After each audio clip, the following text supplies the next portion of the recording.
è nata la sua candidatura a sindaco di Conegliano e quali sono stati i propositi che l'hanno spinta a mettersi in gioco? Beh, la candidatura era naturale dopo la caduta dell'amministrazione 6 novembre 2020, con alcuni consiglieri comunali che sono andati dal notaio a firmare le dimissioni. Tutti assieme abbiamo deciso di continuare sulla strada maestra, che è la strada di continuare sul buon lavoro fatto fino ad oggi. Ci sono tanti progetti da portare avanti, sappiamo come fare, abbiamo le idee chiare, abbiamo ultimato il nuovo comando dei vigili urbani, abbiamo ultimato la Colombo Est, abbiamo fatto una nuova pista di atletica, 9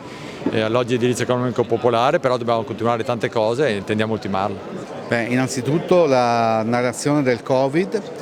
che è nata nel 2013, bisogna smascherarla con Norimberga 2, siamo già pronti con i processi, domani ci sarà la presentazione di Norimberga 2 a Conegliano, abbiamo già tutte le commissioni scientifiche pronte nel mondo, vogliamo scoprire perché e chi ha costruito questo progetto malefico che ha rovinato e ucciso milioni di persone o migliaia di persone. Allora, mi è stato chiesto qualche mese fa, ci ho riflettuto a lungo,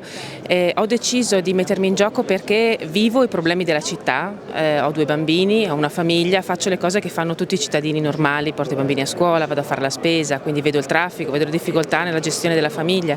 e ho deciso di mettermi in campo, di mettermi in gioco perché voglio risolvere questi problemi, voglio portare alla cittadinanza dei servizi che adesso non ci sono. Ma in questi mesi c'è stato un avvicinamento, mi riferisco già all'inizio della primavera con le 3 liste che mi sostengono, dopodiché l'evento scatenante che mi ha fatto accettare questa sfida e questa candidatura è stata quella brutta rissa in piazza Cima, perché mi sono sentito a disagio nella mia città e ho pensato che non ci può sempre lamentare senza provare a risolvere i problemi, e quindi ho deciso di buttarmi e accogliere appunto questa candidatura e cercare di portarla in fondo.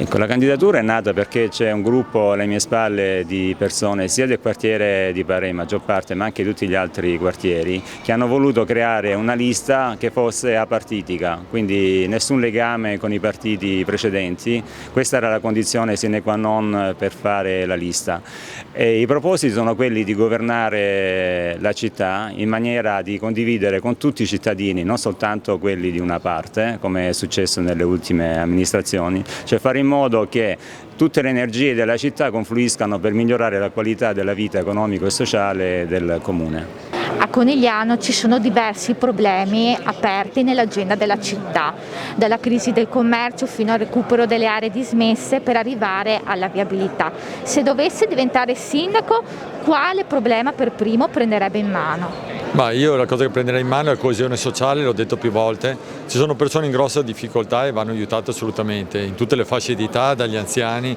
alle persone in età lavorativa e ai giovani, dobbiamo assolutamente trovare il modo di riportarli a una vita di equilibrio che oggi è venuta a mancare dopo 1 anno e mezzo di Covid. Per quanto riguarda le viabilità, molte cose sono state fatte, l'apertura della Colombo Est ci mette oggi nelle condizioni di chiudere Viale Carducci e fare finalmente quella piazza che da decenni Conegliano aspettava. Ricordo che la Colombo Est l'abbiamo presa che non avevamo neppure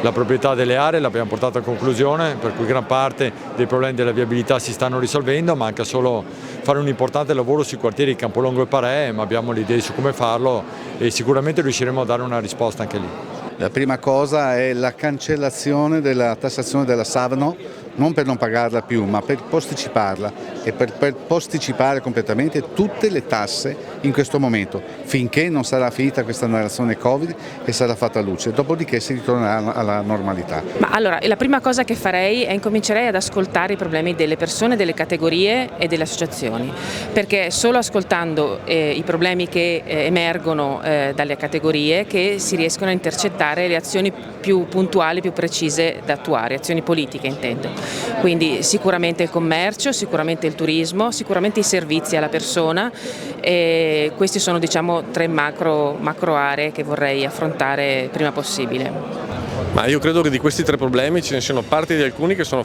velocemente e facilmente risolvibili, come alcuni della viabilità, istituendo delle zone ZTL per quanto riguarda i quartieri di Campolongo e il doppio senso di circolazione per quanto riguarda via Colombo, in modo tale da dare maggior flusso o del traffico da est a ovest e da ovest a est. Per quanto riguarda la crisi del commercio, credo che sia una partita che si possa giocare nella breve distanza con l'ordinanza del decoro, in modo tale da rendere più decorosa la città, mettendola chiaramente in sicurezza, in modo tale che torni a essere fruibile per tutti i cittadini. Nel medio-lungo periodo bisogna agganciare assolutamente il patrimonio dell'UNESCO. Per quanto riguarda l'ex area Zanussi, che è un problema che da oltre 35 anni non è risolto, chiaramente dovremo istituire un assessorato Recovery Fund per cercare di intercettare i finanziamenti che prevedono la riconversione delle aree dismesse in chiave green. Dovremo intavolare un tavolo con la Regione per cercare di chiudere una partita che è enorme per il comune di Conegliano, parliamo di oltre 9 ettari e decine di milioni di euro, quindi solamente con l'aiuto delle istituzioni potremo risolvere un problema così annoso e così difficile per Conegliano. Sicuramente quelli che ha elencato lei sono dei problemi che devono essere risolti, però insieme alle categorie interessate, quindi i commercianti, gli artigiani, cercare di coinvolgere creando delle sinergie con tutti i cittadini e tutti gli imprenditori della città per favorire una ripresa del commercio e del turismo a Conegliano, perché le prospettive ci sono. Quindi abbiamo, come lei sa, gli eventi delle Olimpiadi, il discorso del patrimonio dell'UNESCO, quindi abbiamo tutte le carte in regola, se cooperiamo tutti insieme, di riuscire a risollevare il commercio e tutto il resto a Conegliano, in particolare l'ambiente, perché effettivamente il futuro sarà giocato su ridurre l'inquinamento ambientale e anche l'inquinamento da onde magnetiche, che è molto importante, quindi il discorso del 5G. Quindi bisogna ridurre sia l'inquinamento delle polveri sottili con il traffico, sia anche il discorso delle onde magnetiche, perché bisogna pensare anche alla salute, oltre che al discorso dell'economia, che è importante. A Conegliano ci sono i problemi, ma ci sono anche le opportunità. La prima fra tutte è l'entrata del territorio tra i patrimoni dell'UNESCO. Qual è secondo lei il modo migliore per sfruttare queste opportunità? Il 7 luglio 2019 è una data che resterà nella storia, perché siamo diventati patrimonio dell'umanità con le colline di Conegliano Valdobbiadene. Oggi dobbiamo intercettare questa grande opportunità. Un anno e mezzo di Covid ha rallentato quello che avevamo iniziato a fare, dobbiamo riprendere il percorso. Dobbiamo soprattutto incentivare tutti coloro che vogliono creare strutture ricettive di eccellenza sul nostro territorio. Sono quelle che oggi ci mancano, si sta facendo un gran lavoro anche da parte dei privati in questa direzione. Il Comune deve solo star vicino e creare delle situazioni nelle quali i turisti possano trovare un luogo dove possiamo logisticamente distribuire sul territorio di tutti i comuni dell'UNESCO tutti i milioni di visitatori che verranno qua a godere il meraviglioso paesaggio, ma non solo. Anche le grandi attrazioni storico-culturali che da sempre fanno parte della città. L'ho già detto, io proporrei addirittura dei pulmini, come dei bambini, ma in modo un po' più, diciamo, adulto, e far visitare tutte le colline di Conegliano, portandoli anche a conoscere località e ristoranti, lanciando la promozione di ristoranti, bar, addirittura investendo su certi locali per far incentivare la gente ad andare a mangiare sulle colline, perché io quando ho i clienti non so mai dove portarli a mangiare a Conegliano. Anche qui io tornerei all'ascolto e alle relazioni diplomatiche con i paesi che ci circondano, che fanno parte del territorio UNESCO. Fino adesso Conegliano è rimasta un po' esclusa da questa partita. Io penso che sia fondamentale che Conegliano torni ad avere un ruolo centrale, sia per i servizi che ha, sia per la ferrovia, sia per la ricezione che può mettere a disposizione, e mi concentrerei molto non solo sul vino, ma sul vero motivo per cui noi siamo stati vincitori del premio UNESCO, diciamo la qualifica UNESCO. È il patrimonio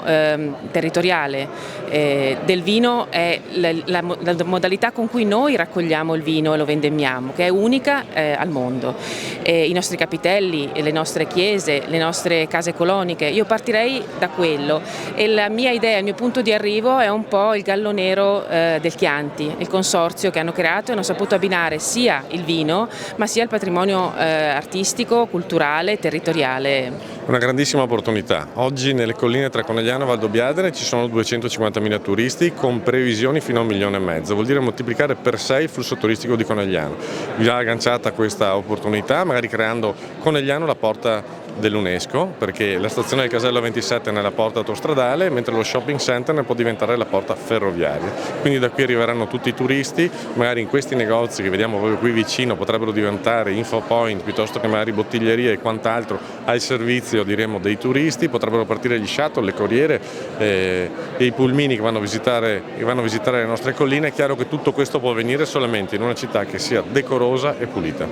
Ecco, sempre con la stessa filosofia, la stessa missione, cioè quella di unire tutte le forze insieme, di sfruttare tutti i finanziamenti comunitari che possono arrivarci dall'Unione Europea con il discorso del Recovery Plan e tutti i fondi strutturali e cercare di mettere in piedi un piano, diciamo, commerciale per sfruttare al meglio queste due opportunità che ci vengono offerte nei prossimi anni, che sono appunto, come dicevo prima, il patrimonio dell'UNESCO e poi il discorso delle Olimpiadi a Cortina. Quindi io sono disponibile con tutte le categorie